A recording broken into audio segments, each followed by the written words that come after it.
This is like at least a 9. It's pretty solid. You got Anti-Mage versus Darks here. That's a classic counter lane for the Anti-Mage. Anti-Mage versus Puck. Huge mana pool. If you can ever jump and stun the Puck, that's going to be a nice mana void target. And then Anti-Mage versus Wraith King. Pre-10 minutes, you can actually show up the fights, hit him a couple of times, and he's not getting the reincarnation off. Yeah, great Anti-Mage game, but I feel like we've said that a few times in the last few days of DPC, and it's not gone so well for the Anti-Mages. Yeah, we'll see what tough hero Yuragi's going to be able to make of it this game here for OG. I mean, Tundra, you know, what is sort of the plan then against this Anti-Mage? Which sort of portions of this game is Anti-Mage going to be his most vulnerable against Tundra's lineup? I think you can, if you're Tundra, you can run at the Anti-Mage early. That's always a thing. You know, you farm the Battle Fury on AM. You're this weak hero until you get 2 or 3 items. So that's always a timing. But I do think late game, Tundra also has an advantage as well. I don't know if you've seen the Darks here, like refresher build with 4 walls. Like you get 4 AM illusions. Oh yeah, it's maybe terrifying. Maybe even 5 because you're one-punching him as well a couple of times. Like it's Darks here late game right now feels like legitimately unbeatable. And I think that's why people are picking him. I don't think it's because of the Ags. I think the Ags just gets you through the game. And then you get to this late game with Refresher. And almost no carry can stand toe-to-toe with the Darks here. Especially if they're a traditional carry where their illusions are actually good, like an Anti-Mages. And of course, we're talking about on the side of Tundra having the Fada Razor come into play. What's sort of the theory of crafting behind having this hero as a support? I kind of feel like with Tundra, they have just identified that Fada is a really versatile player, that he's good playing things that are maybe not so comfortable and just adapting. And it helps their draft to throw him on these heroes. I mean, I know that they can play the Razor as a 5, and it's going to static link. It'd probably do pretty well in the lane.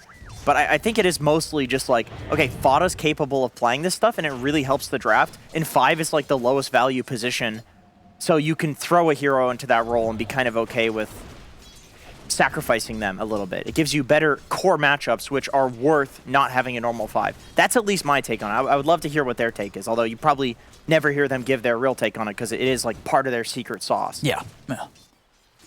They're the team that's like notorious for doing this. I will eat the cheese. I do certainly feel that looking at the heroes available, it's really going to be completely down to Puck, it seems, to be the hero that catches Yuragi when they do look to make moves towards the Anti-Mage, right? Other than sort of the Puck getting any sort of stun or lockdown onto the Anti-Mage, it's just not going to really come from Tundra's heroes. Yeah, there is a timing with Skeeter getting Blink Dagger or Shadow Blade, but that's like you can react to that, right? You press E as an Anti-Mage. It's pretty easy to circumvent that sort of initiation. Yeah, he's more follow-up for the Puck. Yeah. At a point, they're both going to need to be at the fight in order to get kills. But, you know, at least you have a carry that does have a stun. It's not like you're playing some Medusa or something like that where it's just on 9. Like, he's going to have a little bit of help. Did you think? Well, so far, well, see that bottom, he's going to lose his courier, Tiger. Able to take that and step away. Nothing that Fada can do to chase. CS at the moment in the lanes. A little bit of a slower start on Tundra's side for the carry. As we can see so far, Skiddy just a few CS behind that of Yuragi on the other side of the map. Mid lane, a decent edge here from BZM. 19 for 4 against the 13 for 0. Coming out pretty much a full wave ahead of 9 so far. Which is this expected, or normally you would expect to see the Puck trading evenly? I think the Puck would normally trade evenly, but you do often see this in matchups in general these days, is that like some melee hero like Void Spirit does really well, but the trade-off is HP. So he's gonna have to make sure that he gets like one of these runes at 4 minutes, if not like 2 of them, maybe go back to get the bounty. So like this eventually does result. Like you can see 9 he's just he's freely hitting the wave now because of the early HP trades. So yeah, this happens. Yeah. You see it in side lanes too, where you have like a supposed winning matchup. not winning, but then you look at the other guy and it's like 10% HP. Yeah. It's like, okay, I get it now. You see BZM obviously wants to try and get the 4-minute rune here, and he'll be able to do so. Getting that water rune bottled up, controlling 9 with the Remnant. And 9, yeah, 9's going to go for a bit of a poke there, but with the bottle charges, BZM will be fine. 9 at least able to secure himself that top water rune, keep him in the lane. But definitely pushing each other to the limits here. BZM definitely have to be the more careful as, Nine's just constantly looking for the opportunity to jump in and burst in with the magic. He might... This is going to be close. It's going to be very close. That Resonant Pulse giving him some good amount of protection. I don't know who wins this. Neither of them really want to go for this. Another orb for 9 to throw out, but it would be blind. The Remnant? What? He's going to be all right. He's going to have the favorable position here. Of course, 9 able to step up and get that bounty in. And this will mean that, yeah, BZM's going to have to take the walk back to base there, not being able to claim his own bounty. So, yeah, 9 with some really good sort of oppression there, keeping BZM away from being able to pick up those runes. That's bottom. We'll see that first blood for Tiger. Able to run down far to get the poison stacked up. And of course, that poison stacking up much more of a threat to the Razor than the stolen damage is a threat back to the Shadow Demon. Yeah, I was going to say, surely Shadow Demon is one of the better heroes versus Razor 5. You just imprison him and walk away if he links you. And yeah. As we just saw, you have all this magic damage from the stacks that, like, if you man up versus an SD, he's going to kill you. He'll get 5 stacks on you. And you're not living through that. As we see now, both mids they've got the 6 online, so definitely got to keep our eyes on the movements from these two, BZM and 9. And so far, other than that support kill down bottom, it's been pretty peaceful in the laning stage.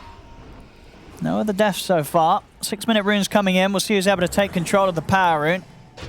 It's going to be spawning down bottom. Oh, sorry, top. No, 9 was able to pick up that regen. Maybe thinking about going for BZM. It's just the 2 of them, and there's a lot of protection for BZM. So unlikely they can really get the damage done. The silence into the Orbax, that might be enough of the lockdown. It isn't. BZM still able to dissimulate up to the high ground as the silence wears off. He'll keep himself alive. Yeah, great damage. Not exactly a pushing lineup on either side, though, at this point. So this 3-man mid. Fada. Sort of baiting BZM in as 9 is here. BZM has got enough power with the second step to burst through Fada. 9 still trying to hang around to maybe dive in for BZM, snaking under the tower, getting vision so 9 knows where to chase over towards. The dissimulates back up, BZM keeps himself under the tower. 9 won't be able to find him. Misha comes in, gets the bottle refilled. BZM will be able to stay alive, but we're seeing both teams a lot of focus around these 2 in the mid. Yeah, really just the after effect of the 6-minute rune fight. Because I don't think either side, like, there's no catapults, there's no pushing ability on either side. So it's really just like... It's just killing. It's just killing. Yeah. And it's just because 3 people were there mid on both sides for the power rune. That's it. I'll see top. 33. He's a beefy boy early on. He's got the Vanguard done 7 minutes in. And going for the Orchid, the Vanguard Orchid. So some 33-esque build up here. Yeah, that's a... I've seen that build in pubs, actually, on Darks here. I don't know if it's 33 who started it, but it does seem like something he would start doing. It's kind of similar to the Enigma Orchid build. Skeeter. And they popped him the once. Just going to go for a second round. Ahmad holding back on committing, and it looks like he's going to let Tiger go down. Knows that they don't quite have the damage to take Skeeter out a second time. The Bug slowly killing off Tiger, snaking. He's trying to find that final hit. Maybe with some good jukes, Tiger can actually stay alive here. He's into the trees. He's tangoing up. Skeeter's trying to hunt for him, snaking. Will be able to sweep through the tree line and catch him out. So they do bring him down. And then, of course, is that reincarnation put on cooldown for Skeeter. We'll see if OG can make any moves onto him whilst that's unavailable for the next 3 minutes.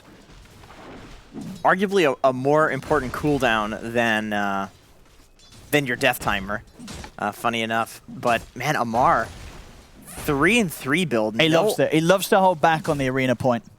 Yeah, he does.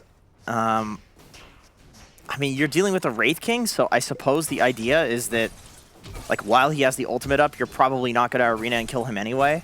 But now, of course, with the ultimate being down, you could actually get a kill on him. So I imagine that Amaro will probably go for a point in the arena next, or at least hold the point as he usually does. Man, this Orchid build versus Anti-Mage, I feel like it's genuinely going to give him a really strong timing to kill AM. I mean, you do have the Bane Nightmare and the Shadow Demon Imprison to protect from the Orchid. Oh, there's the ult being down. Yeah, and here we have him on the hunt, trying to find Skeeter and take him down whilst the Reincarnation's on cooldown. Jumping with the Dissimulate, the burst, it's there. Stupid. Quick move from OG to invade Tundra's jungle, and one that Tundra was not quite prepared for. Yeah, great smoke, and it's cool that they go to like that jungle camp, knowing that with the ultimate being down, it's very unlikely that he's going to be playing somewhere more unsafe. Such as like the camps right next to his safe lane tower. They go to the ones that are a little bit deeper in the jungle. Just really good read from OG there, like knowing that with that level of safety that he's feeling, that's where he will be farming.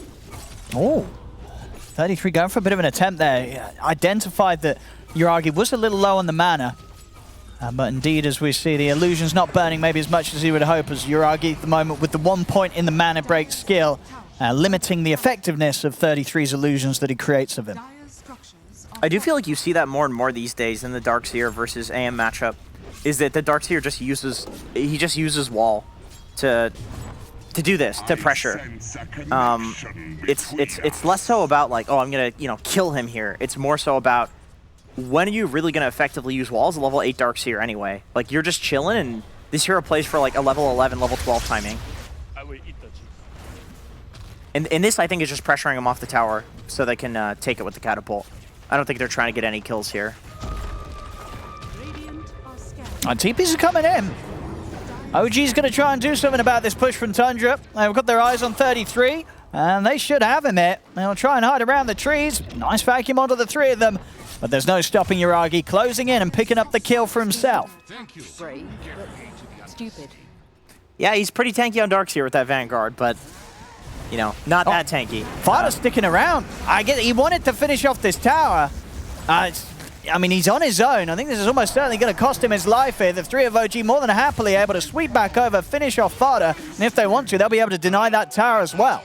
Yeah, Fada, I guess, yeah, he felt that he could push on his own and take that.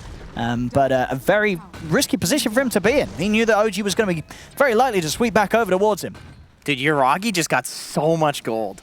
Yeah, I mean, he got both of those kills, right? He got 2 kills and then the tower denied. So that's the Battle Fury done pre-12 minutes.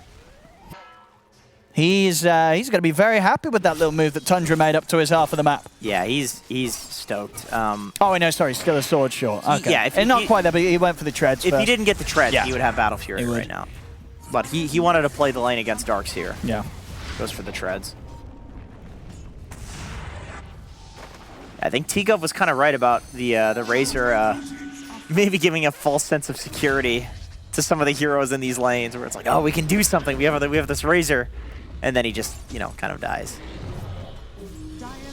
Yeah, once again, just using the illusion to harass, which just keeping Yuragi on his toes. He doesn't want to necessarily stand in lane close to this, and maybe a bit concerned of what's coming from behind it. Yeah, these are the little things that you need to do to win a matchup that is supposed to be a counter. Yeah. And you could see that 33, like, you don't get top net worth on a Darkseer against a counter without having played this matchup and theory crafted this matchup a lot. Like, top net worth as a Darkseer is super impressive versus Anti-Mage. You're not supposed to be like that.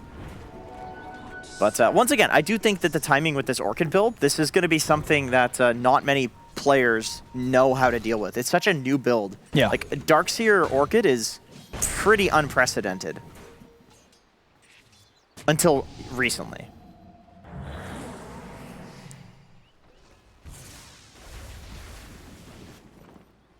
Okay, let's see, did Amar, has he skilled the ult yet? Yeah, he has. He's 4-4-0.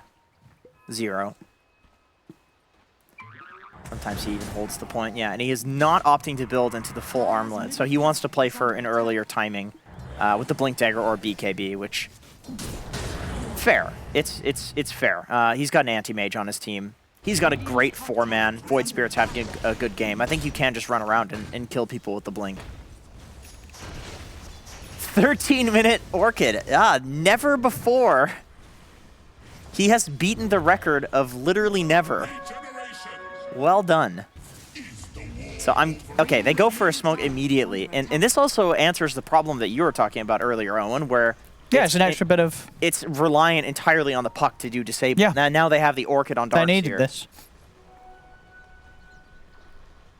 So can they actually get a kill with it? They are not running into anybody, although he is heading their way. I mean, these two, between the silences, the coil, and the mana burner, the illusions from the wall, these two can start, they can kill anyone. Yeah, I think so. I think so.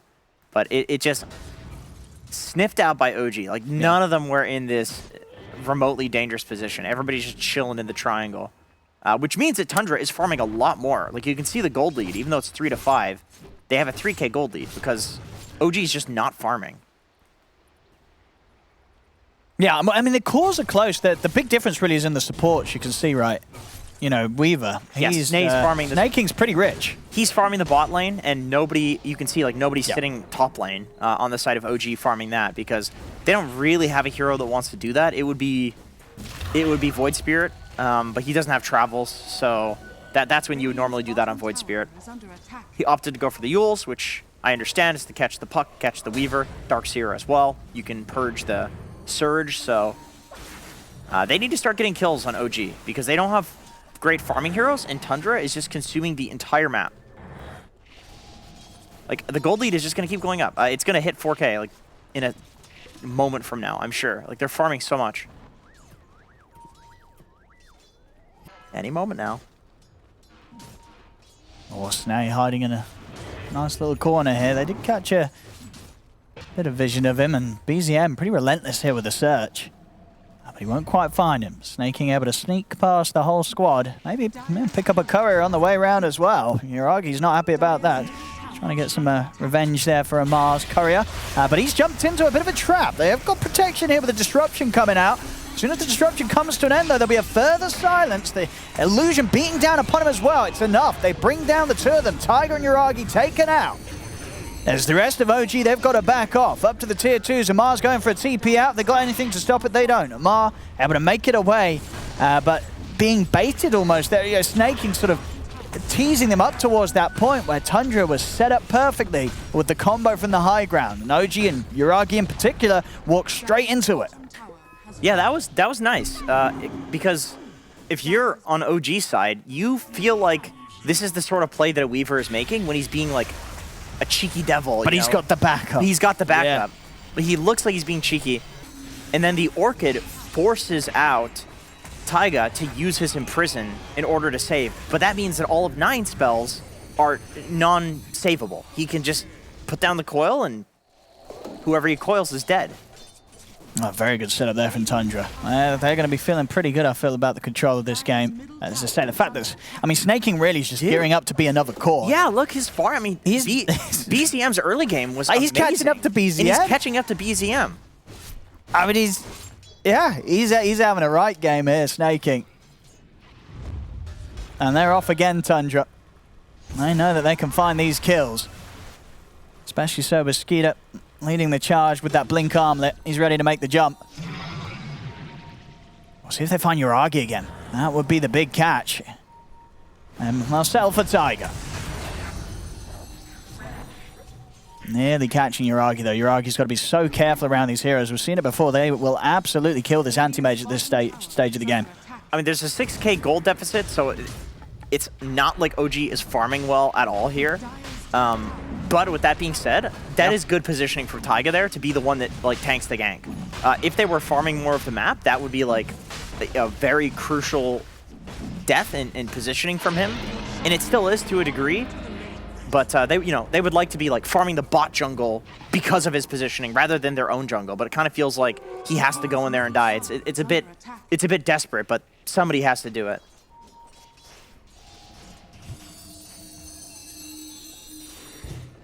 Yeah, they got to. I mean, I feel like OG's just got to do something. Like, I mean, they're going to be forced to here. Tundra starting off the action as they drop the coil down on Amisha. Quick kill on the Bane. The two cores of OG, BZM and Amar trying to run. 33 will drop the wall down. So if they've got anything else to close the gap onto Amar, they're diving in under the tier 2 tower. The damage, it's done. Amar to fall. Tundra, they surround BZM. Silence the pullback of the vacuum, it's there. 3 more kills for Tundra, as they certainly seem to be a bit more awake than OG in this first series of the day. In this first game, they are, OG's not getting much done at all, and Tundra, they're making all the moves. After laning, this just does not seem close. I think you're totally right. Like, it doesn't seem like OG's really making any moves, and my first thought whenever I see this is like, okay, maybe Yuragi is a lot more important for playing an early game type hero than we've realized with OG. Because a lot of the time you do just see Amar kind of sitting in the off lane and farming. But farming a Satanic. Yeah, he likes to... And then the other 4 run around to do stuff. But with Yuragi being anti-mage, like, he's not going to do anything. So it kind of feels like Amar sitting in the off lane like this, there's nothing happening for them. Like, they have Arena, they have Blink, they have Grip. I think they could go and probably look for kills, but this draft, just because it was like a perfect AM game, just doesn't seem like this iteration of OG style currently. No, they're definitely getting shaken up big time here in the first 20 minutes. 19 minutes in already. Tundra 7k ahead, 10-5. And it's just the fact that they get away with these Tundra-esque heroes, these lineups, right? The fact that you're dealing in terms of net worth with 4 core heroes without farm snaking it. Yeah. And then the fact that they're the one hero everywhere. that isn't, as far as I know, Fada's at the bottom. He's playing a hero that is a core hero. He's a carry. It's another core hero on paper you got to deal with. So someone's still going to get linked and chased down. Even if he, of course, has the lowest net worth. So, yeah, you're kind of dealing with 5 carries right now at 19 minutes in, which sounds like a kind of a nightmare situation for a hero like an anti-mage, who's trying to just play his game and hit the creeps. Yeah, because, you go late game, they say 1v5, and, they don't mean 1v5 carries. They don't mean, it's not carries. There's usually some supports thrown in there that make it a little bit easier. Okay, OG now making a counterplay. Let's see what they can do. They've lost Misha. They get the arena down. Spear combos well onto the Razor. They will be able to burst through Fada. And brought down the support. Let's see if they can get some cores off the back of this as well. Dream cores down onto the 2 of them. OG still being held underneath their tier 2 tower. See the jump forward. A buyback has come in from Misha Skeeter. He's in with a stun. He's ready to take down the Bane. A second death for Bane this team fight. Round 2 for Skeeter as he's ready to come out the reincarnation. Aegis still on 9, of course, so he's happy to play aggressive. OG, they're kind of just having to hide underneath that tower. They'll settle with what they got there. They were able to get both Fada and 33. At the cost of 3 lives themselves, of course, 2 of those being that of Misha. But a trade nonetheless. Was that the first arena that we have seen in this game? I believe so, I think that was the first arena. Yeah, I really do feel like OG is capable of fighting more than what it looks like right now. And another spear. That's a good spear. That should... he's able to get the wand and a Shikuchi off. Snaking does manage to sneak away with that final burst of mana. Yeah, it is hard to pressure into these tier 2s. You have this advantage if you're Tundra, and it feels kind of bad to not pressure it and use the Aegis to get tier 2s, but despite having a 7k gold lead, it is 21 minutes into the game. People are not that high level. People don't have that high of stats, so you fight into those tier 2s, all of a sudden your Wraith King, who seems incredibly tanky, just dies in a few shots from the tower, loses the ult, and all of a sudden the fight doesn't look so good for Tundra. Oh, Iragi. Now it's been caught in the coil, into the silence. Defensive disruption coming out. Is there anything else to follow up after? Just a vacuum. So Yuragi's still able to blink away. And we're seeing there as well. Do you like this decision from Yuragi? I think a lot of scrubs like me would feel like, there's a lot of silence. He needs the Manta, but of course he favors sort of the protection against the disable of the coil, right? Going for that status resistance rather than the dispel. You do also see this more and more these days, the Santi Yasha on anti-mage. And I think it is just an answer to the fact that he feels a little too slow for the current meta. This lets him be a lot more of a skirmish hero rather than at this point, rather than playing for the Manta +1 item timing. But yeah, the status resistance is amazing versus the coil. You also have Wraith King, who's probably going to be blinking on anti-mage. You're probably going to get disabled. in this game. Like, they're going to catch you with the disable. So the status resistance is nice for that. Oh, see Yuragi top. And the raw HP. Like, he can survive the Wraith King stun. Oh, isn't it that they found him still, though? But not the Orchid, apparently. There's where the Manta would have come in handy. He was close to maybe getting 9, but even if he did, he still had that Aegis. You know, we saw him trying to get that Mana Void out in the puck as 9 was completely out. Yeah, to be honest, on like the Manta versus the Sanch and Yasha, I feel like it's one or the other is not that important in this game. It's just kind of almost like an arbitrary decision from him. Oh, the tip's starting to come out from Fada. He's feeling pretty good about the game. I mean, understandably so. 23 minutes in, Tundra very much having the lead. They're going to have the coil drop down onto BZM. 9. He's going to have to follow up, dissimulate over to the side. He'll get away. See a bit of a dive in for Tiger, though. They're up onto the high ground. BZM trying to hold them off. Tiger, is he going to tick out? He is. They get the kill. Tiger not able to live. That was cool, though. BZM did the coil break with the Yule Scepter, which is not easy to do. You have to know the exact range of coil. You can kind of estimate it with the Yule Scepter indicator, but it's a little bit bigger than that. So yeah, that's a hard trick to do, but he managed to pull it off. Yeah, OG just kind of defending their towers at this point. I feel like this is the right move from Tundra to just kind of walk away. It's like there are 4 heroes just sitting here. You can just go farm. And Roshan's going to be up relatively soon, like to the point where that's your next objective. You may as well just farm. Oh, they might get a chance to go on Skeeter here. No, he's already out. Tiger not quite able to set up in time, and Skeeter's back over to the safety of Snake King, 9 and Fada. Snake King, you can see, very close to having the Aghanims done. Dude, he's farmed, man. He's really farmed. He's just the core. Oh, I'll see Amar drop the arena. Well, it is just for Fada, though. So just to support Death. Bit of money for Yuragi nonetheless, and that magical number showing up for the gold that he gains. Yeah. Yeah, he was very enthused about dying there for his team. Does have the Drums of Endurance on Razor. Very nice value little stat item. I feel like Tundra is the most... They're the team that picks up the drums the most. They seem to have some idea that this item is like super underrated.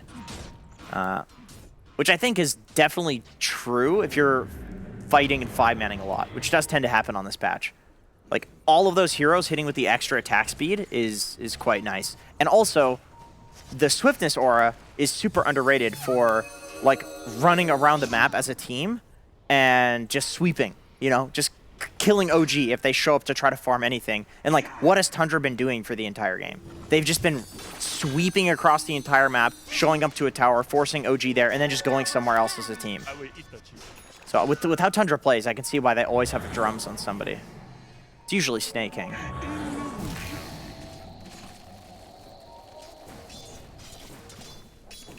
OG still making sure they're constantly surrounding Yuragi whilst he farms. Tundra ready to show in the mid. See if they can make any sort of jump. They're going to drop the wall, start things off on it. Yuragi, the punch back as well. Yuragi just gets destroyed. Not even a chance there for OG to react and bail him out of that one. As Yuragi goes down, Mishra as well. BZM having to jump back to base. And he'll make it away with that second step, but we're seeing at this stage of the game, despite having the top net worth, Yuragi just gets destroyed immediately by the jump of Tundra. This anti-mage doesn't stand a chance. God, dude, I almost want to say that Darkseer counters anti-mage now. Like, I mean, especially when it's in 33's hands. I mean, he's making this game very hard to play for Yuragi. I've seen this more and more, and I think a lot of it is based on 33 because in the European region, like, he is a big trendsetter when it comes to the offlane and these weird builds, like him and Zai. See them start action off onto Skeeter. He's got Reincarnation. He'll be back for a second round. We'll see if Tundra's able to pull a fight together against OG around this tier 2 tower. The grip comes out. Back him onto the 3. The arena's there. They have completely locked down Skeeter, so they'll take him out. They should be able to find 33 here as well. They do. OG They'll get a solid fight under their wings here for the first time, taking out the two big cores and keeping everybody alive. Yuragi also able to pick up one of the kills off the back of it. Going for the BKB, of course, next after the Bash S&Y, making sure that he can commit and not feel threatened by this Darkseer. Yeah, these tier 2 seem to be the bane of Tundra's existence right now, especially Skeeter. He's, you know, they're trying to advance on the map, and it's costing them. Another quick catch here, OG. They catch vision of snaking in the triangle, and another grab is made. 9 on the hunt in the trees, or maybe you're just preparing for something that's going to be coming in. There's 3 heroes around. Let's see if anyone's able to get a grab on him. No, not at the moment, with the orb already out, 9 safe and away. Did you see the trick where with the puck orb talent, the orb distance, you can orb TP to base and then catch the orb back? Oh, because it's out that long. It's out that long. Yeah, you can bottle refill with puck now if you get that talent. I think you have to spam it, and it's pretty close, but it's like 100% that you can do it. Dude, Fada has a BKB. He can. Right, he has a BKB, but he doesn't have a TP. No. But with Bash in play, he wouldn't have had a chance anyway. Get in. I mean, this is sort of what, like the 4th kill back-to-back now that OG has been able to take off Tundra. So OG, despite being sort of the 10k or so behind, finding some good moves after a very tough early half of this game. Yeah, and it's not like OG doesn't have a hero that's in the top of net worth, right? Like a lot of the time when you see a gold lead like this, it looks much more desperate for the team that's at the deficit because they don't have a hero that they can win off the back of. But the way net worth scales in Dota is like each item improves the efficiency of the previous items, as we see. Taiga goes down to the normal punch. Like every item scales with the other items you have in your inventory, right? So a hero being this farmed, like a hero that has 3 items can probably take on 2 heroes that have 2 items. Like that's how these things scale, how stats scale in Dota. So having the top net worth hero, even though they're at a deficit, like OG can still definitely win off the back of Yuragi. If you're Tundra, you have to be super careful. It does mean that you can just focus Yuragi and you probably win the game. But if they waste their abilities and don't focus him, they can lose. Here we go. Spear in onto 9. The grip comes out as well. They're locking down this poke, but he's able to break out in time. They jumped in the back lines, got the silence off onto Misha, so the grip came to an end. He's able to jump free. Able to take out a second. We see Yuragi trying to fight with his BKB, but the physical hits of Skeeter, they still hurt very much so. So Yuragi's having to run. They know exactly where he is. If they've got anything to catch him post-blink, the wall's been dropped down. The silence follow-up's there as well. They take him out after his BKB comes to an end. Tundra showing that they're still in charge at the moment of this game. So they take out 3, they'll move towards the pit. This Roche will be theirs. Yeah, really unfortunate for Yuragi that he blinks directly onto a ward, gets scouted. Snake King gets the bugs on him right as his BKB is about to end. And so once you have the bugs, you can just pretty easily chase the anti-mage through his blinks. And yeah, he goes down. So really nice warding from Tundra, just making sure that they're keeping the map covered with their lead. Going for a Bloodthorn on Skeeter. More silence and more damage. I mean, we are seeing, the BKB, once that comes to an end, Yuragi, if there's heroes still up on Tundra, there's going to be many different combinations of two heroes that only need to be alive to be able to kill the anti-mage at this stage. So despite still being as farmed as he is, still incredibly difficult fights for Yuragi to try and take against Tundra. I'm fairly certain that if Skeeter just jumps on these backline supports, like if he can kill the SD, yeah, and probably he can kill both the SD and the Bane. I mean, you Bloodthorn one of them and you stun the other. I think that 33 can probably just solo kill Yuragi. I mean, it sounds crazy, but like I said, I've seen this more and more these days where a Darkseer blinks in, he normal punches, he walls, all of a sudden he has a stronger version of the enemy carry fighting for him, and it just solos the enemy carry. They've got eyes on Yuragi. They're in, the silence, followed by the coil and the stun. Yuragi, he goes down. I mean, it's a bit of a greedy blink there, right? Farming that camp. He knows that they're sort of around the area, jumps into his jungle to keep hitting the creeps. Tundra, they chase him immediately. They've got so much gap close with the heroes they have, the blink daggers they've got. And Yuragi, he's out of the game for a full minute, no buyback on him. Tundra, of course, still with an Aegis. This could be a big time for Tundra to push high ground. They get the jump, wall out, BKB's there from Amar. Turns with the arena, tries with the spear with the BKB for 33 and Fada there already out. So there's going to be no lockdown offer by Amar. Amar has to TP back to base. Misha's going to get chased down by Fada. As Tundra, they're pushing OG back to the base. They're up onto the high ground. They'll start looking towards this tier 3 and Barracks. Nine, he's still jumping around the backlines, playing with the supports. Skeeter's in with the Ray Fire Blast out onto Tiger. Tiger's out of the game. Misha will buy back. Tiger has his available. But as I say, Yuragi's still gone for 30. There's no carry for this defense. Yeah, I think they probably just want to sack this Rax. I mean, if you buy back on Tiger right now and you go in for a fight, you probably just lose the game. You want to look for some other opening. Tundra might keep pushing, though. I think they're still going to feel pretty strong. I mean, they're 23k ahead right now. They know how big they are as a unit.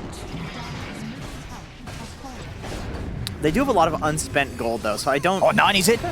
Straight away takes out Misha with the help of Skeeter. Misha, of course, out of the game for good. 70 seconds down. Yuragi's been leased. He'll stand his ground against Skeeter. Chasing him down. Skeeter able to live a little longer here on this first life with the arm and the lifesteal.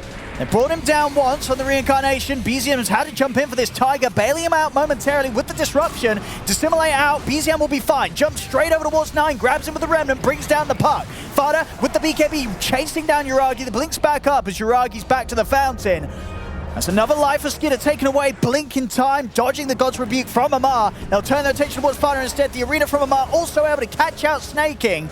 Fada's proven to be a bit of a difficulty to take down. In fact, Tiger might die in his efforts. He does. Fada just turns back around, brings down Tiger. He should finally have his life come to an end here. Slowly but surely, Amar does eventually get him with the spear. 33 even thinking about poking back in on this great vacuum back into the wall. Amar, he's going to die to this. 33 just gets back in, gets the kill, and he gets out. As Tundra continuing to enjoy the brawling against OG in their base. I mean, the game will go on, and Tundra, of course, having their share of casualties as well. A bit of a gold boost in XP, as you can see for OG. But overall, even with that sort of numbers favoring the side of OG, it just feels hard to see how they're going to get anything more of that against Tundra. You know, that was sort of Tundra just clowning around for a bit of action, sticking around too long, and they still look like they're in the complete driver's seat of this game, Tundra. Yeah, 33 just showing how powerful Darkseer is as a hero. He absolutely knows the limits that he can go back in there and solo kill 1v2, because I think if Yuragi tries to turn and fight there and he's fighting his own illusion, that is a 120% damage illusion. It's stronger than him, and he's got 2 of them, potentially. So you're not fighting that. So 33 knows that. And the reason that this is going to look even worse for OG going forward is that, sure, there was a 21k gold lead there, but Fada was sitting on 3,000 gold. There was 5,000 gold on Skeeter, which is now a full Bloodthorn. Yeah. Like, they were sitting on a ton of net worth that they just hadn't spent. They have a Refresher Orb on Fada now. So they have items now with that gold lead. It's not just nothing. 33. He's going to be able to find Misha. That's the Bane gone. Tundra, they're going to chase for more. Coil from 9. It's going to grab onto Yuragi. Yuragi, is he going to be able to live through this? The wall's down. He puts the BKB for the door. Oh, he doesn't even get the chance to blink out. The physical damage there from Skeeter and the illusion just tearing him apart. Yuragi's out. He has got a buyback. I mean, Tundra, they'll be happy if he buys back, because they're enjoying killing them off one by one. Fada's going to step up with the BKB. Time lapse from Snaking. Gets Fada back on a full HP. As Fada's fine. Yuragi's buyback, of course, coming out. But it's just the 3 of OG here. They can't do anything to push Tundra off the mid lane as Tundra take a second set of racks. They're up to the top lane. That's 9. He's ready to play around with them. They get the first silencing onto BZM. And the silence immediately comes down from the Yules. A defensive nightmare comes into play, but he cannot get out in time. Fiend Script holds back 33, but Yuragi just can't walk through this. All the silence, the control is too much. As GG is called, Tundra, they win this game 1 in, you know, this sort of textbook Tundra style that the fans like to see. Yeah, man, that wasn't even close. Yeah, like you said, Tundra did their thing. They picked a weird carry type 5. They farmed the entire map. We've seen them